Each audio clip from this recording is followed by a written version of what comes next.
সরকারে বসে রাজনৈতিক দল গঠন রাজনীতিতে খুব একটা ভালো বিষয় নয় বলে মন্তব্য করেছেন নাগরিক ঐক্যের সভাপতি মাহমুদুর রহমান মান্না। দেশের বর্তমান পরিস্থিতিতে সঠিক সময়ে নির্বাচন হওয়া নিয়েও শঙ্কা প্রকাশ করেছেন তিনি।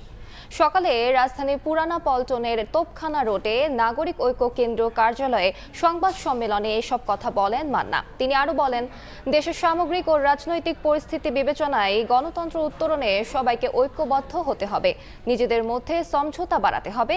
বিএনপির সঙ্গে ছাত্র সমাজের মনোমালিন্য দূর করার পর জোর দিতে হবে।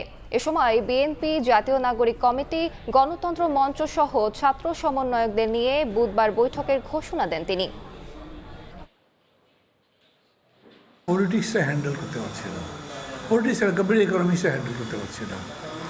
মানে কেবলমাত্র আমরা বড় বিপদে আছি, যত বেশি ফাইট করবে তত পোলস পর শেষ পর্যন্ত ইলেকশনটা হয় কিনা তারও একটা প্রশ্ন তৈরি হয়ে যেতে পারে। গণতন্ত্র উত্তরণে নিজেদের মধ্যে সমঝোতা এবং ঐক্য বাড়ানো হোক, এই লক্ষ্যে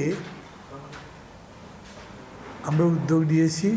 আমি বিএনপি এবং ছাত্র সমন্বয় যারা আছে নতুন রাজনৈতিক দল করবে বলে ঘোষণা দিয়েছে, এদেরকে একটা চায়ের দাওয়াত করছি।